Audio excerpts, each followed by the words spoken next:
At T-Mobile, our critical mission is providing unparalleled 5G coverage for when connectivity is mission critical.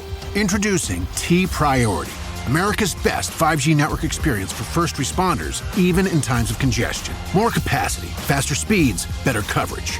T-Priority from T-Mobile, built for tomorrow's emergencies, ready today. Discover more at t-priority.com. For qualifying organizations on eligible rate plans, coverage not available in some areas and may be impacted by emergencies. This podcast is supported by Progressive, a leader in RV insurance. RVs are for sharing adventures with family, friends, and even your pets. So if you bring your cats and dogs along for the ride, you'll want Progressive RV insurance. They protect your cats and dogs like family by offering up to $1,000 in optional coverage for vet bills in case of an RV accident, making it a great companion for the responsible pet owner who loves to travel.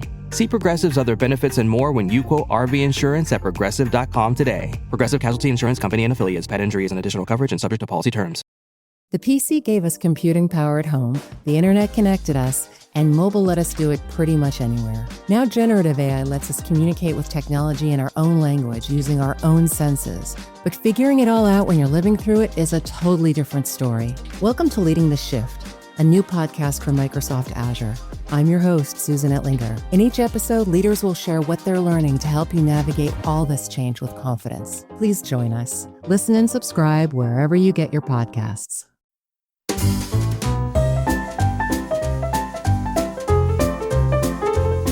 You're listening to the Animation Addicts podcast with the Rotoscopers, episode 186, Batman, Mask of the Phantasm. Batman does his taxes.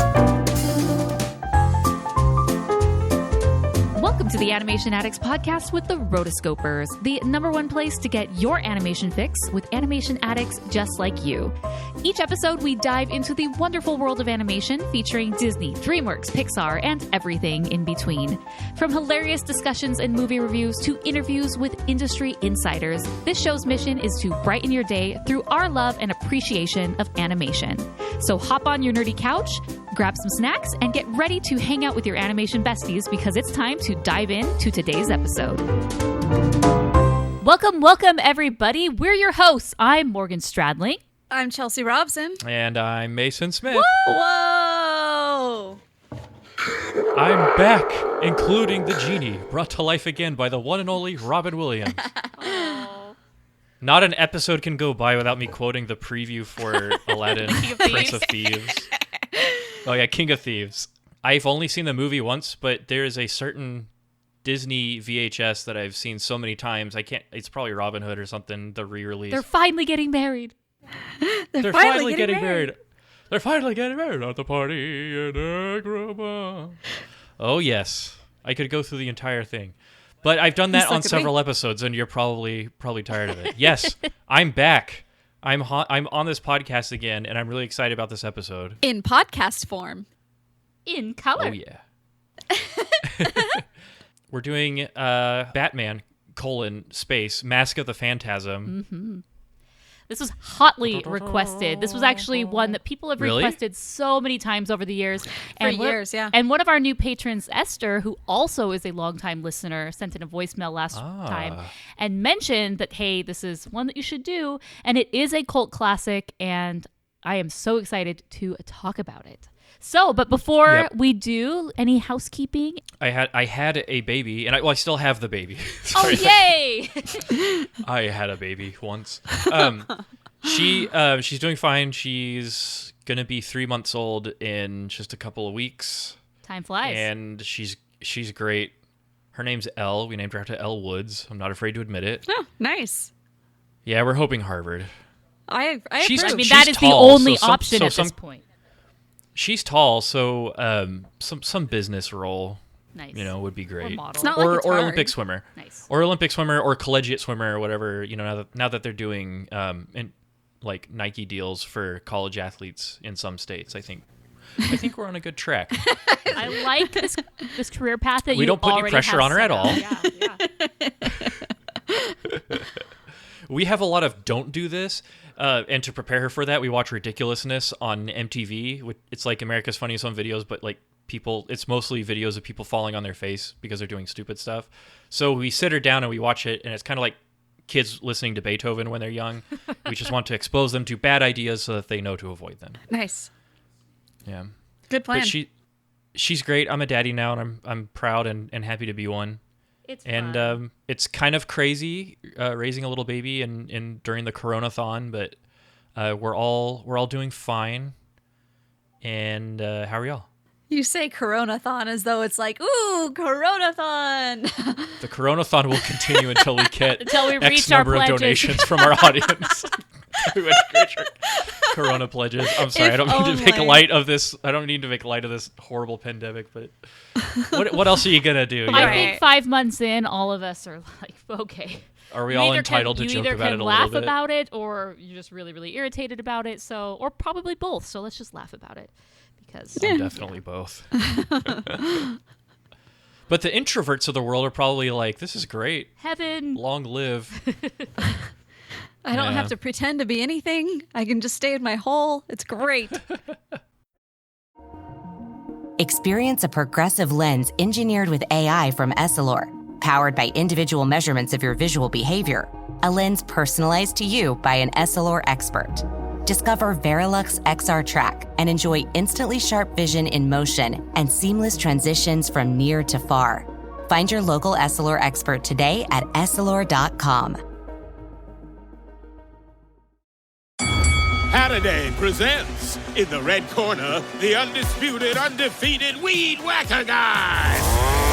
Champion of hurling grass and pollen everywhere. And in the blue corner, the challenger, extra strength Halliday. Eye drops that work all day to prevent the release of histamines that cause itchy allergy eyes. And the winner by knockout is Halliday.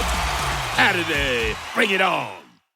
Today, the beverage aisle looks a lot different than it used to. America's beverage companies are working together. We're delivering the options everyone wants. In fact, nearly 60% of beverages Americans buy have zero sugar. You'll find more variety than ever, including more of your favorites, now available with zero sugar. You'll also find more sizes and clear calorie information on the front of every can, bottle, and pack. We know when it comes to finding balance, the more choices, the better.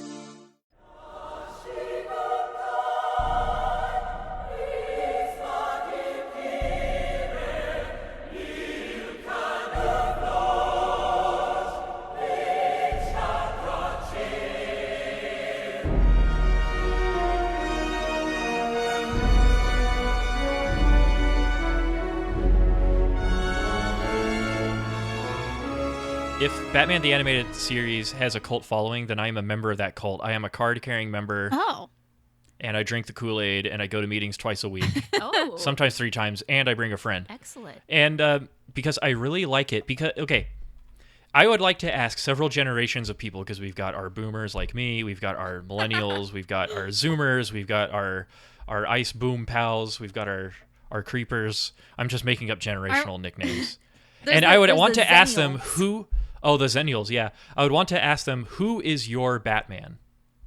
Because if you ask me who my Batman is, this is hashtag my Batman. Yeah. Yes. Christopher Nolan, Christian Bale is a Close good rendition second. of Batman, but he is hashtag not my Batman. Yeah. I really liked the potential of the new DC Universe Batman, Ben Affleck.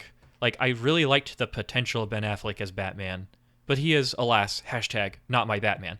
This is my Batman, the animated series Batman. There will be a Robert Pattinson Batman, and already I'm Oh, like, no. oh, Come my on, heart really? flutters. Ew. Cedric Diggory. My Edward. But since I have not I love seen any Twilight. photos, I have not seen the movie. Obviously, they're still filming it, whatever. I cannot comment. If- But yes, as a child of the 90s, this gray, black, and blue suit Batman is my guy. Mm-hmm. Wait. And this like neo-gothic, super nightmarish world of Gotham City, which we saw, Like, we is it see this 50s? brilliant CG Yeah. fly-through. Yeah. It's like, oh, it's so hard to They pin have down. It's like, it's got computers. 40s. futuristic tech, but it's like stuck in the 40s and 50s. It's got this The like cars. futurist Art Deco architecture, you know, with a twinge of Lovecraft and stuff. And I love it. It is Yeah. a city that refuses to be redeemed. It does not want salvation, and there's only one person to defend it, and that is Batman. And then there's the Joker, voiced by Mark Hamill. This is such a great series and such a great universe. This is #myJoker. Jared Leto down at the bottom. Heath Ledger is a close second, and then Jack Nicholson. Old but gold. But Mark Hamill's Joker and Mark Hamill's goal is definitely this Batman. Like, this is my jam when you ask me about Batman. That and the Court of Owls graphic novel, but that's the comics. We're talking about time-based media here. And TV, mostly. Well, I mean, movie too. But yeah, no, I would definitely say that this is going to be the Batman that I regularly think of when I think of Batman. Mm. I did like the Batman Begins series. That one was the Christopher Nolan trilogy. I did like that one. I felt like those were easy to get through. But yeah, as far as like my jam, I would say this one is too. Okay, but before we dive into this even more, let's just set the stage for our main discussion. So the film, obviously, is Batman: Mask of the Phantasm. It was released December 24th, 1993. It was produced by Warner Brothers Family Entertainment and Warner Brothers Animation, distributed by Warner Brothers. So let's just lump it into one big Warner Brothers. Directors were Eric Rodomsky and Bruce Timm. Budget was $6 million and box office was $5.8 million. The reason for this initially was not going to be released theatrically. It was just going to be a direct-to-video release. And then in the final hour, they decided that they were going to switch it to a theatrical release. So the entire animation for this was done in 8 months. It was very stressful and it was rushed. They did up the budget in order to give it a little bit more theatrical potential. You can see that in the opening sequence with that CG fly-through, as Mason mentioned before. But it didn't do too well as a result of kind of lack of marketing, and it came out, Christmas. I didn't look to see what competitors it had, but obviously, it didn't perform as well as maybe they would have liked it to. But it did make up back its money significantly in the home video market, as we saw so many films in the 90s during this period of time. This was like everyone could not get enough VHS, so it's done quite fine. Yeah, 1993, I was 5 years old. Yeah. I didn't even know what crime was. 5. I was 7. Yeah, 7. Nice. Okay. All right, everybody's older than me.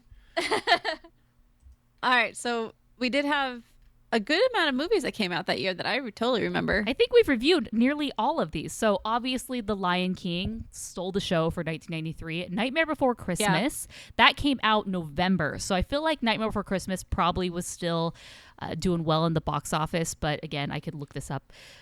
So don't take my word on it. Thief and the Cobbler was finally just like dumped into theaters after all those years. On a stretcher. Yeah. We're on fire. We're Back, which is a great film. I definitely had that VHS. I remember that being a summer film. I went and saw that in theaters. Once Upon a Mattress, we have not reviewed that one. What? And The Wrong Trousers, which is the Aardman short. And we have seen that one. There you go. Not a crazy year that was just jam-packed with tons of classics, but we've done quite a few of those. Mm-hmm. So let's talk about this film. Cult classic. Everyone loves it. This is our Batman, right? So why does this film have such a cult following? Here we are in 2020. Why are we still getting requests after requests to review this film? One thing that I really liked about it was that it took the atmosphere of the 90s animated series, which I really loved, and it cranked everything up to 10. Mm-hmm. Like, they did not pull any punches on what makes the animated series so cool. And I think when I went and rewatched a lot of the episodes a few years ago, and I wanted to be like, I wanted to look through it through the lens of, reality instead of through nostalgia. And it really doesn't pull any punches. Like, people get shot, people get hideously transformed into monsters, like people get kidnapped. There's a lot of not adult humor, but there's like implied adult themes and stuff like that. Like, it's definitely like they managed to make a kids show that that seemed like mature and dark and gritty, like the kind of the Batman universe I think should be. And they really did. They cranked everything up in this film. Like, stuff happens. Like, people get like messed up. Yeah. Like, relationships are destroyed and people get killed. Like, I mean, the plot revolves around basically a serial killer masked vigilante. Yeah. Woman. Well, yeah. And a woman. How progressive. And who says the men can't have all the fun murdering people? Well, they're mafia crime bosses, so there's this moral ambiguity to it. And there are characters who are either irredeemable or on their way to becoming irredeemable, and Batman is one of them. He has this major crisis of conscience throughout the whole movie. So the reason why I liked it so much is because it was more of what I loved, but in a very thoughtful, like very cool way. So if you're a fanboy of the original of the 90s series, this is what you need to watch, because it blows away your expectations as a fan of the series. The openings part of this movie, it has this song, this chorus, like it's a choir. The voice. And it's like, whoa, that is one of the things that really opens it up to being way more than just a kid's film. It's like that's a stylistic choice, not just like, just throwing it up there with the main theme, but this is like something deep and noir, and whoa, that's cool. Noir, that's a good influence to cite too. Yeah, and like there's this one part where I believe it was the Mask of Phantasm, like steps on the guy's face, or was that Batman? like he steps on the table, which is on top of this guy's face, and he's like he dies under the table. Like right. Whoa. Usually, yeah, you bring up a good point, because usually the cartoon would like Batman would just throw a guy off the building, but then the next shot you would see the guy got hooked on a light post, and it's like, oh, okay, he's okay. Batman doesn't really kill anyone, Right? But like Batman gets pushed to the limit, and I guess because it was a film or something like that maybe they're going for a certain rating. Like Batman really, one thing that you notice is that Batman does not wear a helmet while he's riding the Bat bike like he does in the series. Oh, so he does not care about teaching kids motor safety in this film. Sorry, kids, Batman is living on the edge. And he is this close to curb stomping this guy's face into a table. Right. And the Phantasm, of course, his whole character is revolving around this mysterious masked vigilante who just kills mafia people. And Batman's like, no, you can't just do that. There's a code of honor. And then the Phantasm's like, LOL, kill baddies. I love how the Phantasm has its own pyrotechnics. Oh, such style. Very high quality fog. Yeah, I mean, it has to lug around this fog machine to get the effect. I am the angel of death. I'm like, Phantom, sing to me, my angel. Like, I like where this is going. That's great. nice. He's moved from Paris to Gotham. That's right. I wish he had a group of baddies that did his bidding, so that he could walk around and the fog comes up every time he steps, and he'd be like, I know that your powers of retention. We could have a whole ensemble music performance. I would love it. The fog is great. The fog is part of the Phantasm's character. It is. Well, also, so you've noticed in that opening scene, so we're introduced to the Phantasm, and the car jumps through the roof. That is the highest parking garage I have ever seen. It's like on the 25th floor. He goes They're out. They're packing people into this office building. Like, man, that is expensive. Very expensive real estate for a 25-story parking garage. But hey, it made for a great car off the cliff moment. So the Phantasm introduces one very important plot in the film, and then we are also introduced to another plot, which starts with Bruce Wayne attending one of his fabulous dinner parties. Ah, yes. I always felt sad for guys like that, because, like, I know... Why? Well, I mean, okay. I actually know a couple guys that are, like, that type of... They try and to... why aren't you getting on it, Chelsea? Yeah, because the moment that you get close to them, it's like it's a very shallow type life. You realize that they're actually Batman, and you can never have a close relationship with them. You can never have a close relationship. You can never commit. No, like I have a friend, and he is like, he lives in Vegas. He lives the high life and has people over all the time, but he also is like doing it for others. Like he doesn't live this life for himself. He lives it for others in hoping that he'll get some type of, like, I don't know. It's just how you see yourself. So sounds boring. Is this David Archuleta? No, it's not. Okay. Have you attended one of these parties? Have you attended the 3-piece suit party? A 3-piece suit party. No, not with him. But he doesn't have these kind of parties. He has more like the Las Vegas lifestyle kind of parties, which isn't particularly my jam. So Bruce Wayne is there, and of course he has like 3 girls talking to him, and he is talking to them, and all of a sudden he is confronted with a face from his past. Well, dun dun dun. Yeah, so it's the dude, and he basically is like, "Oh, I remember your ex-girlfriend," and he's like, "Oh, Arthur. I have not thought of my ex in so long. It still hurts." Arthur is such a chump. Insert Citizen Kane flashback. Yes. That's right. There's a lot of Citizen Kane in this film. Yeah, and then we go to flashback with Andrea Beaumont. I love her.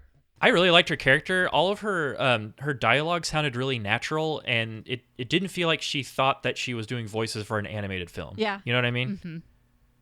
She was in Tombstone. Ooh. And in a bunch of other stuff. Actually, I think they later voiced her as Lois Lane in the Justice League series, which I personally didn't like as much as I knew it sounded familiar. The Batman animated series. Yeah. But I loved her character because her voice line delivery was so natural sounding. I liked that this was a Batman romance story, and I think that's one of the reasons that, and one of the things that sets this apart is that the romance is really believable. And as we progress and we learn more and more about the relationship, it becomes more and more heartbreaking and kind of bittersweet in a way. You know, they don't end up together, and there's reasons for it. It's just they did a really, really great job of making you believe that these two were in love and things were going great. And then the mafia. He was so young, too. Yeah. It's the typical love story. You like someone and then the mafia gets in the way. Am I right, fellas? I mean, it's just how it goes. But yeah, I think you're right there, Morgan. I thought that their romance was like not dumbed down for the kids. Like, I think there's even a scene where it's implied where she like stays over. Yeah, she like stays over. I'm like, oh, okay. Yeah, she's just wearing his shirt. Oh, that's wow. right. Yeah, on the balcony. I'm and like, Alfred's okay. like, I'm out of here. We have gone far beyond children's series. There are multiple times when Alfred does the back away move. Like, even the very first time that they meet and they're just making out on the ground, he's like, back away, not today. Oh, boy. I like the one where Alfred says, I don't know what they're talking about, sir. You're the epitome of normal. By the way, I put your exploding gas balls and your tights in the back for you. Tights Oh, that's right. And put your exploding gas balls away. He really needs to Alfred. upgrade and not have to, iron his tights. Oh, that sounds miserable. He can't even iron his tights himself. This is like a billionaire playboy who literally cannot do anything for himself. We have a butler. They should make a movie, a movie called Batman: Alfred's Day Off, where Bruce Wayne agrees to give Alfred one day off, and he can't do anything with his life, and all the rogues gallery of Gotham take that as an opportunity to close in on Batman and take him down once and for all, while he's watching a YouTube video trying to figure out how to press his own tights. That would Hire be me, a perfect Hollywood. short. Yes. Hire me.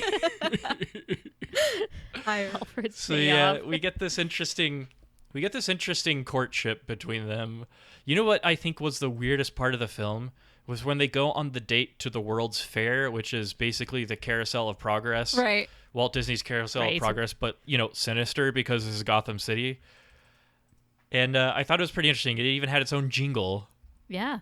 They had the Household of the Future is 10 years from now. This is the 1950s. Yeah, that, and it's simultaneously this so we got the flashbacks, and then we also have him dealing with her relationship with Arthur, who I think genuinely likes her. There doesn't seem to, I don't think there was any ulterior motive. He's just kind of like a scummy public figure who happens to like the same guy that Batman likes. Yeah. Right. Well, it knows that Batman, they're not a thing anymore, so it's his time to swoop in. That's true. Yeah, he never associated Bruce Wayne with Batman, too, so it was like, I don't know. But it was kind of a weird relationship. He was the dad's intern. Yeah. And, now they're potentially dating. That's how it always goes. Yeah. I'm assuming they're more or less the same age, so, his old position shouldn't matter, but... And the dad's no longer there, which she did a great job of hiding. And that's one thing I didn't really quite understand at the beginning. Like, the Phantasm appears, and then later we see her on a plane flying in. Yeah, I thought that was She's weird, quick. too. I was like, huh. Yeah, did you just all right. hop on a little regional jet just to make it seem like you were, out of town? I guess. The world will never know. Oh yeah, that's quite the scheme. It's like do a little vigilante in Gotham, then you sneak away out of town, and then you take a Get plane an alibi. into town and be like, Yep. "Oh, I just got here. What's going on? Where's my Yep, father? yep. I'm not the Phantasm."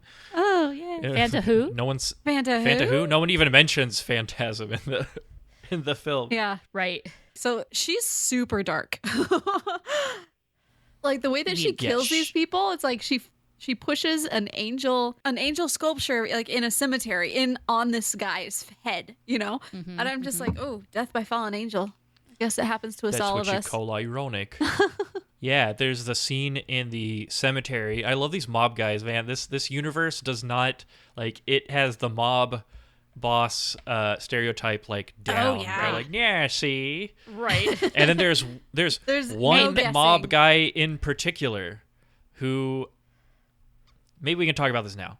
So, spoiler alert, there's a subplot where the Joker was once one of the mob bosses trying to stiff Chauffeurs. he was the chauffeur. the chauffeur, yeah. He was the chauffeur of Boss Beaumont. So I personally don't like it when they give an origin story to the Joker. Really? I know that the Joker semi-canonically has an origin story. Depending on which comic book series you watch or which movie you watch, he was either a guy who got dumped into a vat of acid, or I think at one point they tried to he was the Red Hood once, and then he was the Joker, or something like that. I'm not the comic expert here, so I mean, you got to don't start quote somewhere. me on that.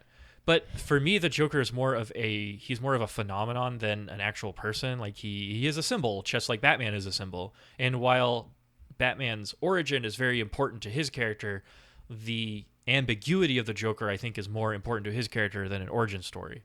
Yeah. So, in my opinion, it was kind of it only served as a plot device for Batman to go after the Joker to look for answers. Mm-hmm.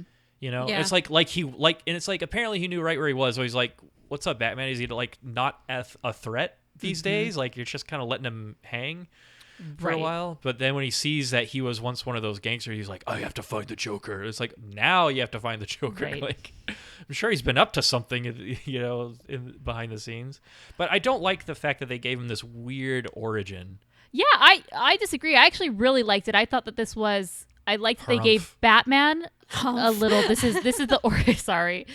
They gave the origin of the Batman and how he ultimately put on the mask, and then likewise we get a little bit of the Joker, because we don't see the Joker until at least halfway in, and it was he's quite the surprise. I liked where this was going, but as soon as they brought the Joker in, I was like, okay, now this is really going somewhere. He kind of amped up the action from that point on, and I like that they kind of kept him a secret.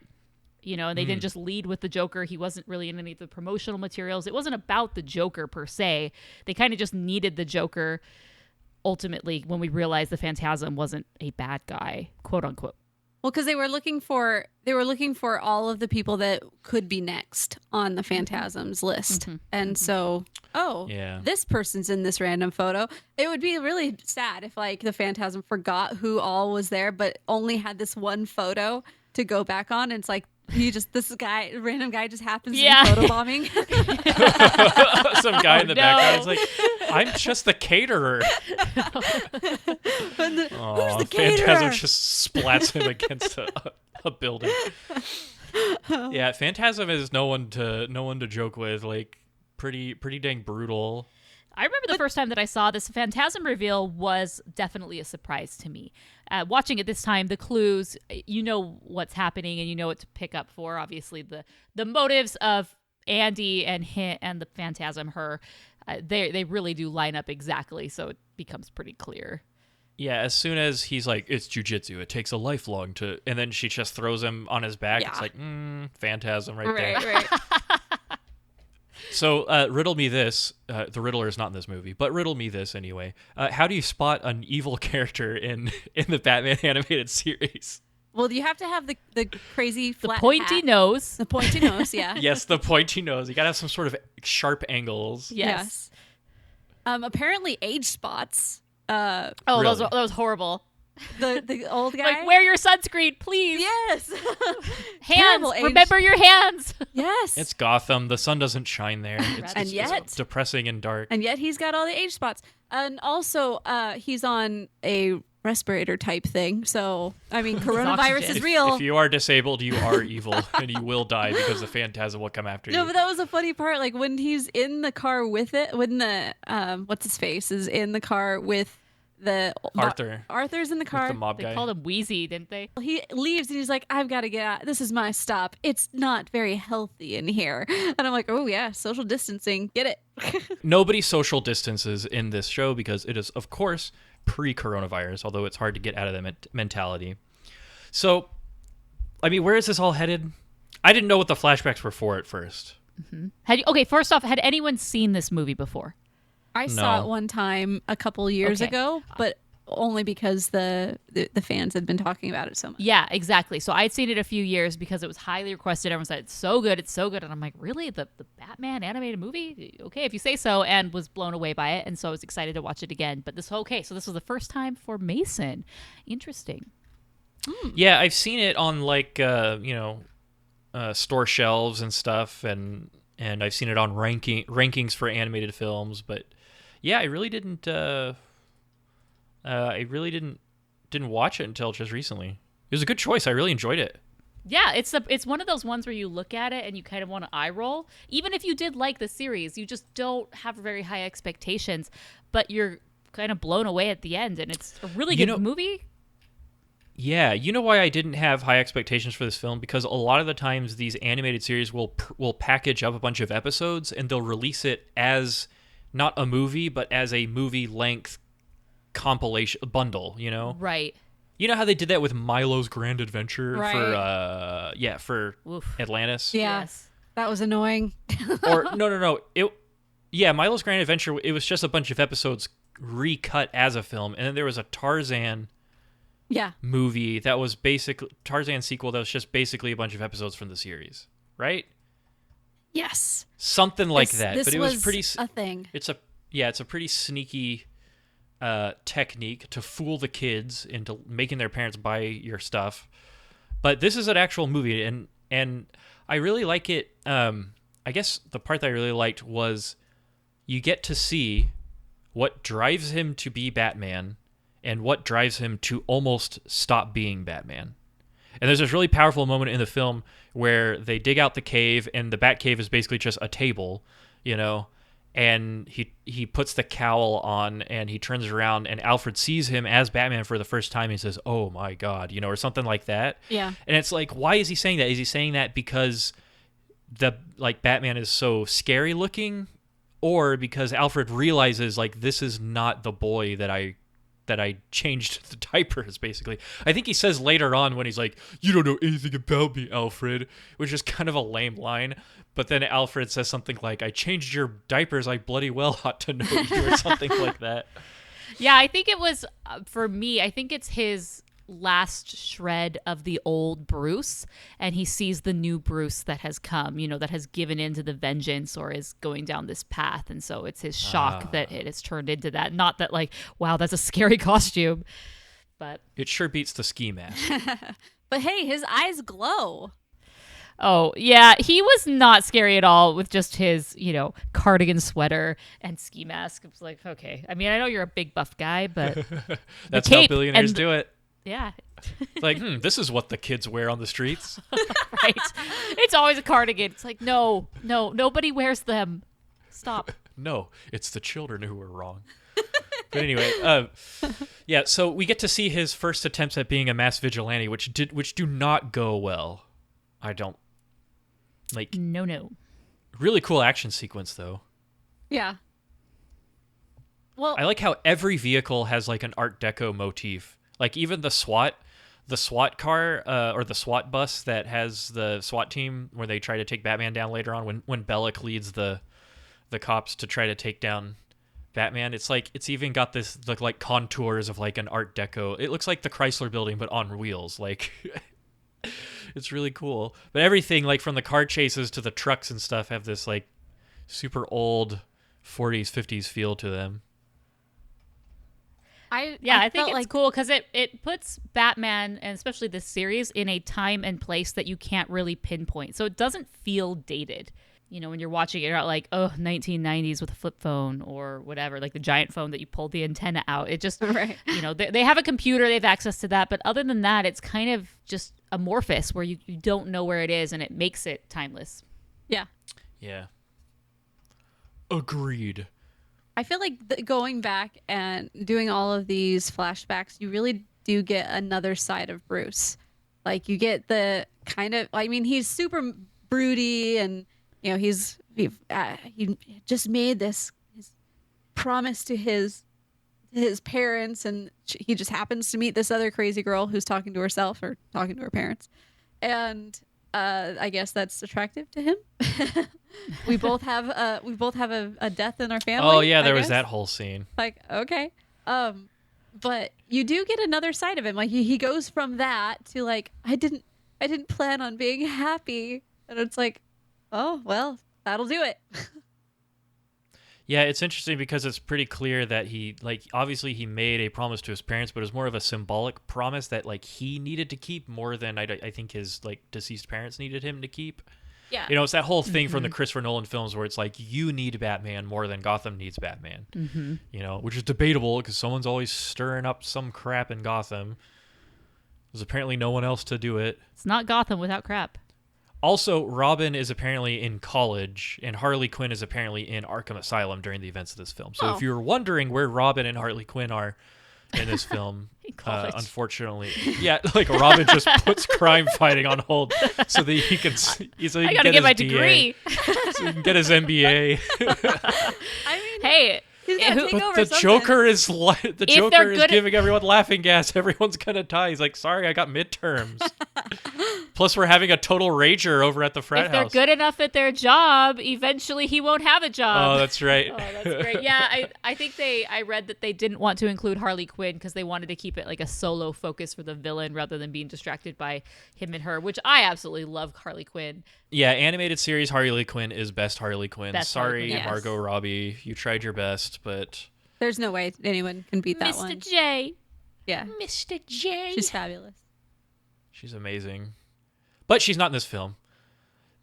And then, the plot thickens when the Joker arrives on the scene. And Mark Hamill, like, he is always,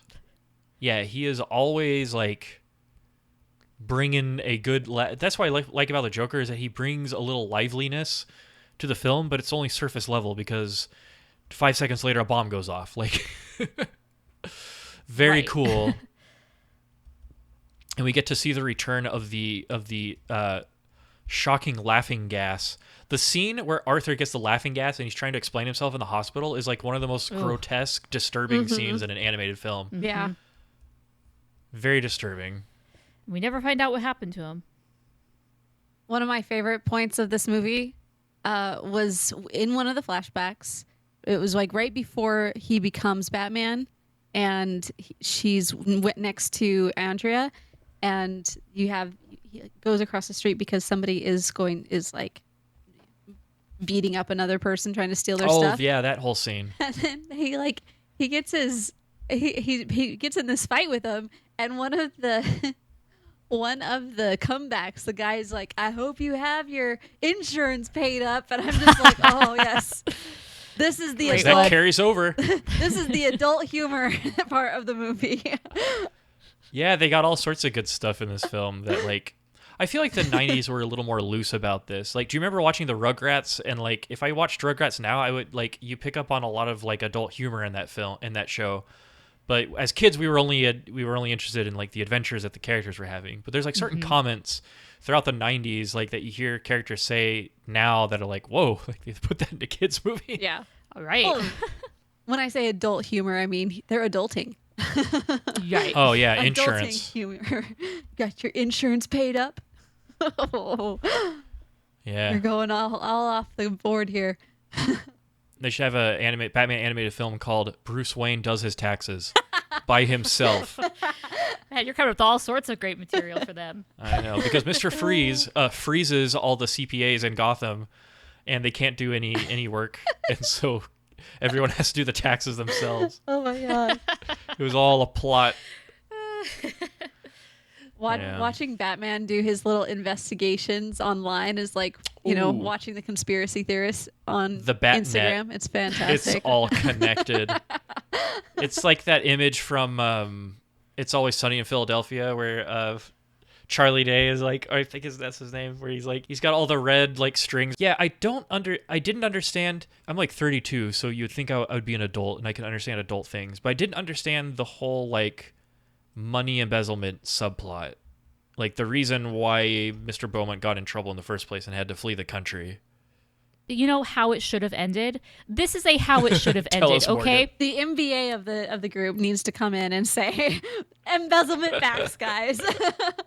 She comes in, she realizes that her dad is in with the mob, he owes them money, so instead of what actually happened is they pack their bags and they flee the country. How about you hit up her billionaire boyfriend and ask for a little loan, and everything would be okay, and then boom, you can stay together, the dad doesn't die, the mob is happy because they got paid within 24 hours. Done. Well, what if Bruce Wayne has all his money tied up in in foreign accounts and investments? Yeah. Then he is not very good with his money because you need to at least have some liquid assets. Oh, that's true. Time of emergency. I mean, I think your newly proposed fiance, what's mine is yours. You need some money? Sure, I'll help you out so you don't flee the country and leave me for 10 years. That's right. My heart. He does propose. Mm-hmm. He commits. He's like... And I don't know if it's clear at that point if he doesn't want to be the Batman anymore. I think they should. Oh, and a huge important part of this movie is that Andrea knows his alter ego. Yeah. Right? She discovers. So, okay, when's the timeline on that? Does she discover? So he isn't Batman when they're dating, and she discovers. She suspects because she sees him next to the Wayne family tomb in Gotham Cemetery, and by association. But that's when he's Batman. So it's after. Yeah, at some point she knows his alter ego. Yeah. And well, either way, she figured it out as any smart person would be able to do with this guy. That's how I knew. That's how I knew she was a dead character walking, because she knew the main character's alter ego. That's true. That's a dead giveaway right there. But she didn't die. She didn't die. Yeah. She just goes on the Titanic. Why? I don't know why they can't get back together. His heart is closed off. He's the Batman. He has no more room for love. No, she. It's because she went the other way. They both have that in common, meaning like they're both. She went too far. She was Crusaders, but yeah. her crusade, oh yeah, because he would have to bring her in. Yeah, her crusade is killing people, and he just wants to bring justice and right. He just wants to take the hardest road possible towards making Gotham safe. Yeah. You want something done, you've got to do it yourself. That's right. I like the proposal scene where it's like, yay, we're happily married, and the bats are like, huge cloud of bats. Yeah. We'll see about that. It's like, a little on Very the nose. ominous. I thought he did that as, you know how proposals are so elaborate now, we have to like put them on Instagram and TikTok now. I think I said that right. TikTok? I don't use it. I don't understand it. Oh, it's getting boomer. Getting the outs. Enjoy, yeah, okay, boomer moment. Oh yeah, enjoy it while you can, citizens. Right? Oh, brother.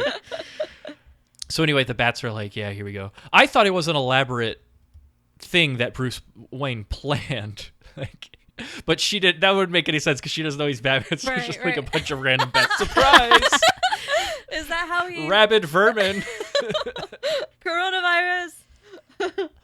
Oh, no. Do not mention the bats, Chelsea. But yeah, proposal goes horribly wrong. Put that in your Proposals Gone Wrong compilation on YouTube. And this is around the time when the Joker kind of makes the main stage. He's done with Harley Quinn. He has a robot wife in this film. Right. Oh, right. Completely obedient, good with a knife. She even has a mode, like, there's this part where he's like pushing a bunch of buttons and she just tries to kill Andrea. Oh, yeah. He's reprogrammed. The robots were pre-programmed? Oh, he's reprogrammed them. I thought they were, like, programmed back in the World Fairs days. To be perhaps. Like, okay, if the people get too excited, press this button. But then you'll really see some... Anyway, every robot must have a toggle switch that turns them into homicidal maniac killer robots. Of course. And boy, do we see some pyrotechnics. The Joker is ready to take everyone down with him, and we see some really good action. This good like not love triangle, but like a fighting triangle between the Joker, Andrea, and Batman. Ooh. And before all this happens, we have the cool sequence where the SWAT team tries to capture Batman, and they almost do it. And it's led by Bellick, who is like one of my favorite Batman characters. He's like the super disgruntled detective who like he's made it his life's mission to expose Batman, but he's grossly incompetent. He shows up in a bunch of those old episodes. I need to rewatch it. I loved this show when I was younger. That was great. Spider-Man. Mm-hmm. 90s Spidey. The 90s Spidey. Yeah. So, should we wrap it up? I mean, we've kind of talked about... It kind of chest ends, doesn't it? Yeah. Well, like, there's the part where they both realize that they could make this work. Could they make this work? Oh, maybe. Except for the fact that he doesn't realize at the time that she's the psychopathic serial killer that's been going and taking out all the baddies. And so it ends up with this, face off between the two, not a face off per se, but the moment where he realizes that I can't be with you because you've gone to the other extreme. And she's like, oh no. And then just like smokes herself out. She fogs. She fogs. fogs off. Her fog machine. But then there's a glimpse of something because it's so lame. He's like back in the Batcave. He's like, well, I guess I'll just like move on to the next villain. And he's like, what's that? And then like 5 miles away in this random side of the Batcave, in this random crevice, it's the locket. And he opens up and the Sailor Moon theme starts playing. I'm just kidding. I'm watching the locket subplot of Sailor Moon. And where it plays the theme song when she opens it. But anyway, he opens it, and it, of course, is the locket by Andrea. So not only did she know he was Batman, but she also knew where the Batcave was. How does that even work? And how to get in there. And yeah, she had access to all this gear. That's dangerous. Maybe that's where she got the fog machine. Maybe she just paid Alfred, and Alfred was like, sure, like, I don't get paid. I don't get paid enough anyway. Come on in. Come Help yourself. in. Slipped him a couple hundreds. Yeah, a couple G's. But yeah, there we go. And then at the very end, we get the iconic shot of Batman swooshing through the Gotham skyline off on another Daredevil adventure, except maybe now he's a little more hardened and a little more brooding. Brooding is a great word for him. Maybe Robert Pattinson would be a good choice. Yeah. Well, with perfect gymnast form, if you notice, his toes are pointed, he is tight right as he's swinging. Was I the only person who noticed that? I was like, ooh, yeah, you must have been a gymnast back in your day. Must be time for the Olympics when like millions of people around the world suddenly become experts in whatever activity they're watching. Great form. Ooh, that was only a 7.3. Like, his toes he didn't tuck in early enough. No way he's going to take gold. All right, we have a RotoNation question. These are exclusive questions that we ask the patrons of the Animation Addicts podcast. And today's, it was another original concept by me. It says, thoughts on Batman, Mask of the Phantasm. Go! And we have 2 responses. One from Ryan Campbell. He says, it's a great film. The movie was actually better than some of the live-action movies they were releasing at the same time. Some of the Batman animation from the 90s is still some of the best incarnations of Batman that exist. I agree. That's a good one. Totally agree. Yeah. And our very own Rachel Wagner says, my favorite Batman because it really explores Bruce as a person and what he has to sacrifice to be Batman. I love Shirley Walker's score. Ooh, so that is something that we have not talked about really is the score. The score is fantastic. And Shirley Walker is very, very accomplished. She began in 1979 and continued, even in 2017. Well, I'm not really sure how she did something in 2017, considering she died in 2006. It must be old theme music. Oh, yes, she was the composer of the theme music for Justice League Action. But she died in 2006, yet has 6 posthumous credits to her name. That's what happens when you create original themes that get used again and again and again. She's most known for Dick Tracy, Darkman, Escape from LA, and True Lies. So the 90s were her jam, and she did a really, really great job with this. You mentioned at the beginning the choir and how that stood out to you. Yeah. I felt like everything about the score with this just added so much to the overall impact of everything. So there you have it. We ask exclusive questions just to our patrons. So if you'd like to access those perks and more, I mean, there are even better perks than us asking questions and you having to answer.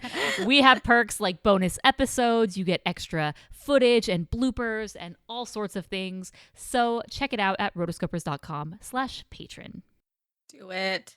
What would you even rate this film? Chelsea, take it away. I give it 4 stars. So Chelsea says 4 stars. Yeah, it's not something that I feel like I could watch like on repeat. Mm. And I think that's one of the main things that because I watched it the one time, and when I saw it, I was like, this was a good movie. And I watched it again this time, and I said, this is a good movie. But it's been like 4 years in between, and I wouldn't have thought, hey, I want to watch the Batman Mask of the Phantasm without having heard somebody say, you guys should watch this for the podcast. Yeah. So I don't think I would have done it. So because of that, 4 stars. Should rewatchability be part of how you evaluate a film as a whole, though? It's on mine though. I have like to. I really liked James Cameron's Avatar, not to be confused with Avatar: The Last Airbender, which I have not watched, nor have I watched its offshoots. But I would never watch it again because it was like too epic, but I kind of liked it. But there are also films that I would watch over and over again. I don't know. Aren't good. I'm with Chelsea though. I rate this pretty high, probably 4 stars. It was really well done. It's just a style of animation and like an era of animation from my childhood that I really long for in a nostalgic way. But like watching it now as an adult, like it still kind of holds up with how I want to experience a Batman story in animation. Yeah, I think we're going to be 4 stars all around. I can't necessarily give this 4.5, but I just thoroughly enjoyed this movie. The animation, if you actually look at it, it's not the highest quality. Obviously, $6 million budget, back in the 90s. That was still something, at least. But it's the story and the characters that really make this what it is. And I love the love story. I like how bittersweet it is. I like the whodunit of the villain and that reveal, which, by the way, in the merchandise, they stupidly had the Phantasm action figure with the mask off. So it revealed who it was, which is, if I were the director of this film, I'd be so ticked. If you want spoilers on any upcoming movie, look at the toys and look at the children's books. Storybooks, yeah. That's how I figured out Frozen 2. That Olaf was the villain. Oh, sorry, spoiler alert. So overall, yeah, I just really enjoyed it. I thought it was quite good, and I'm glad I got to rewatch it again. I probably won't watch it right away, but if you want to watch it and you listen to this and you've never seen the film, well, sorry that we spoiled you, but you can check it out on Netflix as of the time of this recording. So before we go into wrapping things up, this film is actually considered one of the greater Batman films, especially at the time. People ranked it either equal to the Tim Burton Batman or just a rank below. And now that the Christopher Nolan ones have come out, it still consistently makes lists for greatest Batman films and even greatest animated films. So I think that goes to show the quality that you don't need a big budget. You just need good characters, good story, and of course, some sweet action. Very good.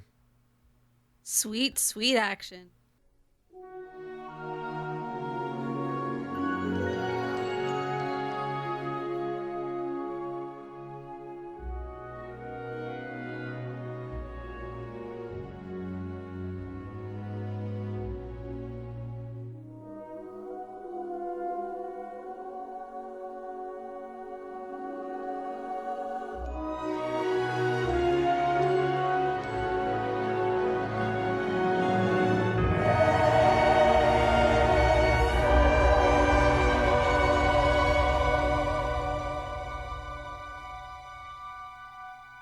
All right, everybody, thank you so much for joining us for this episode of the Animation Addicts podcast.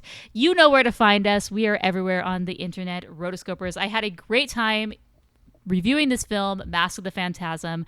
I'm so pumped that Mason was back, and of course, Chelsea, as always. But now that we have Mason back, it's time for our new segment called Mason Reviews. Really? Where Mason will read one of our 5-star reviews in the voice of whatever person that person requested. So today's review, no.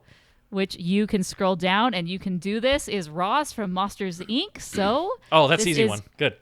So take it away, Mason. Great podcast. 5 stars. This podcast is awesome. They cover all sorts of animation, and they just have fun doing it. So if you like animation, this podcast is perfect for you. And hey, you might discover a new movie or show.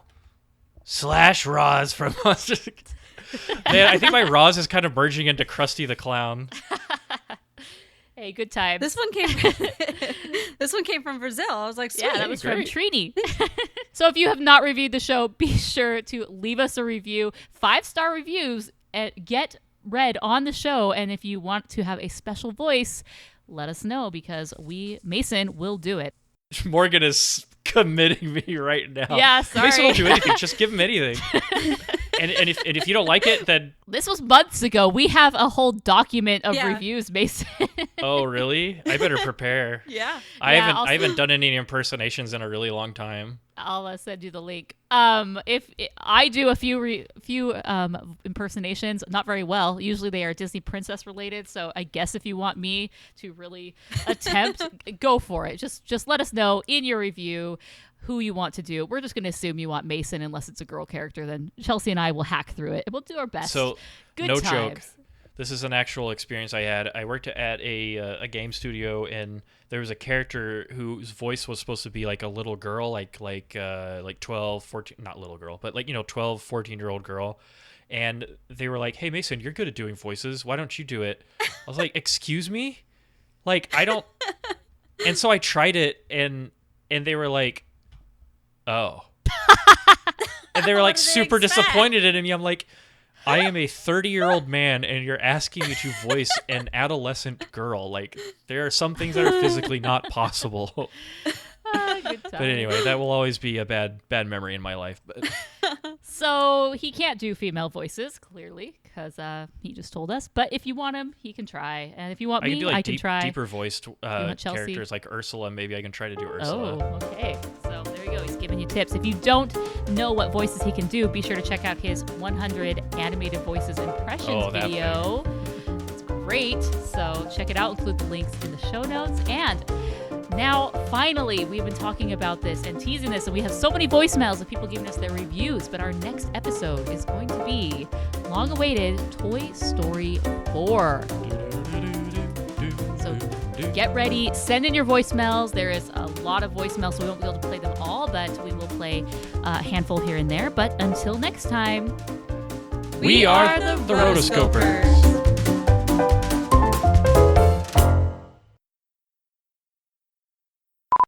That's a very good brand of fog that he uses. She uses. It uses.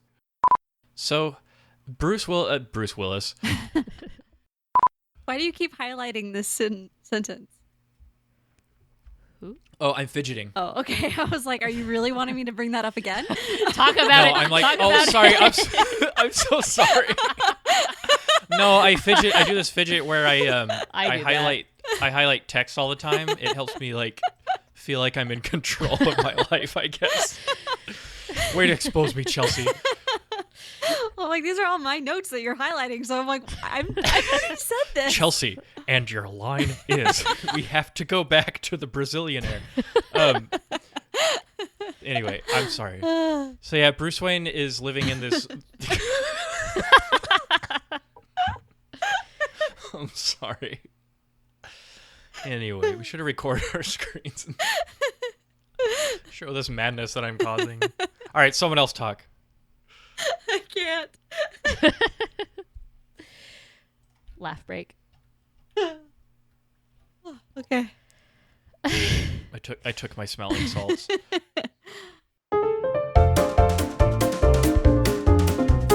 You've been listening to the Animation Addicts podcast. If you enjoyed this episode, don't forget to subscribe and be sure to leave us a 5-star review. We're available on Apple Podcasts, Spotify, and wherever you listen to podcasts. And if you want to help spread the word, be sure to share the podcast with your friends on social media. Just don't forget to tag us at Rotoscopers on Instagram and use the hashtag AnimationAddicts. For all the links and full show notes for this episode, go to rotoscopers.com/podcast. Now, if you still can't get enough for your animation fix, be sure to subscribe to us on YouTube and visit rotoscopers.com for more animation news, reviews, and interviews. Thanks for listening.